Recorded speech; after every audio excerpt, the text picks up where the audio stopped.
নমস্কার, আমি লিপি সাহা। হ্যালো এভরিওয়ান, কি অবস্থা, কেমন আছেন সবাই? আশা করছি খুব ভালো আছেন সবাই। আমরাও ভালো আছি আপনাদের আশীর্বাদে, ঈশ্বরের কৃপায়।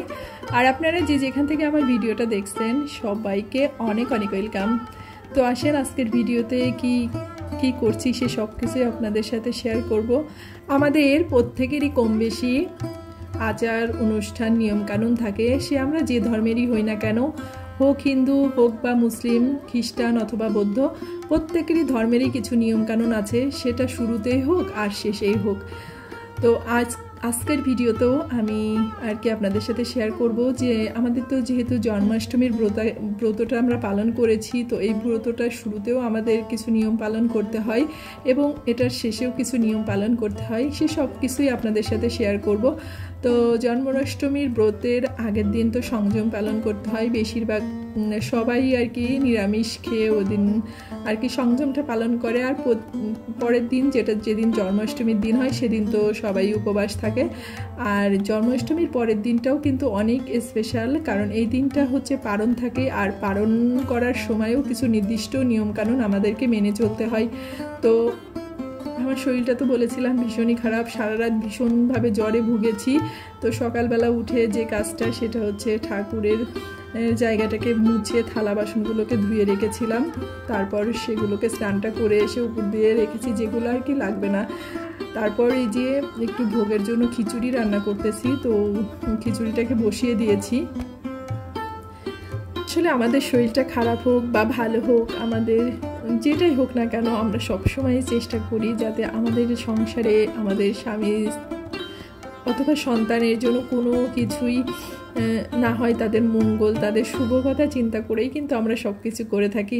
তাই হাজার শরীর খারাপেও কিন্তু আমরা মানে সব নিয়মকানুনই পালন করার চেষ্টা করি, যাতে কোনো দিক থেকেই কোনোভাবে যেন সেই নিয়মটা ভঙ্গ না হয় এবং তার জন্য সংসারে কোনো অমঙ্গল বা অশান্তি না আসে।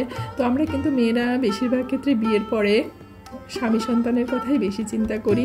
হ্যাঁ, আমরা যখন প্রার্থনা করি ভগবানের কাছে, তখন কিন্তু আমরা আমাদের বাবা মা, আত্মীয় স্বজন, পাড়া প্রতিবেশী বা সবার জন্যই, দেশ সবার জন্যই কিন্তু প্রার্থনা করি।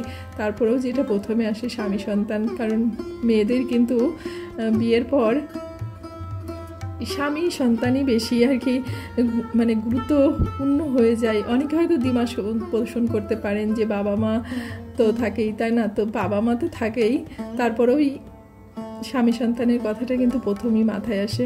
তো যাই হোক, ওইদিকে আমি হচ্ছে খিচুড়িটাকে বসিয়ে রেখে একটু ফল কেটে নিচ্ছি।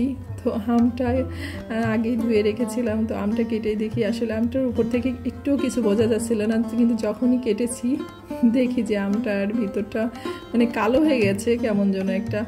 তো ওইভাবে আর কি কেটে একটু বাচ্চা দিয়ে দিলাম। আর এখন হচ্ছে এই পারণের পূজাটা দিলেই আসলে এই যে একটা নিয়ম তার একটা সমাপ্ত হয় বলতে পারেন। তো আজকেও আমরা হচ্ছে নিরামিষই খাই, কারণ এই দিনেও আমরা মাছ মাংস কোনো কিছু খাই না। তো সকালবেলা খিচুড়ি রান্না করেছি, দুপুরে নিরামিষ অন্য কিছু রান্না করব, কারণ সকালে তো দেখা যায় ওই এক খিচুড়ি আবার দুপুরে বা রাত্রে কেউই খাবে না। তো এদিকে আমার খিচুড়িটা হয়ে গেছে আর কি, ভোগের জন্য যেটা রান্না করেছিলাম। আর এখন এই যে পুজোর জন্য যা যা কিছু লাগবে তার সব কিছু আর কি জোগাড় করে নিলাম।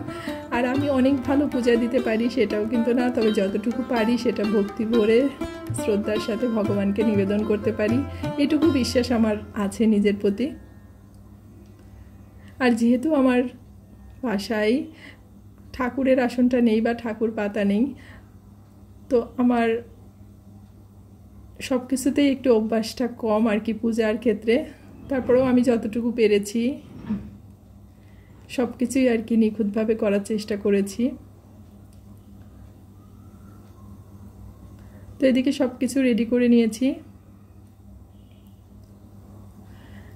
তো স্বপ্নীলকেও ডেকে দিয়েছি, যেহেতু স্বপ্নীলও কালকে উপবাস ছিল।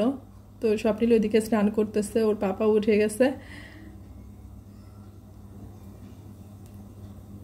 তো সবাই ভালো থাকবেন, সুস্থ থাকবেন, আর অবশ্যই সাবধানে থাকবেন। আর আপনাদের কাছে রিকোয়েস্ট, ভিডিওটা ভালো লাগলে অবশ্যই লাইক কমেন্ট শেয়ার করে দিয়েন। ভালো থাকবেন সবাই, দেখা হচ্ছে নেক্সট ভিডিওতে।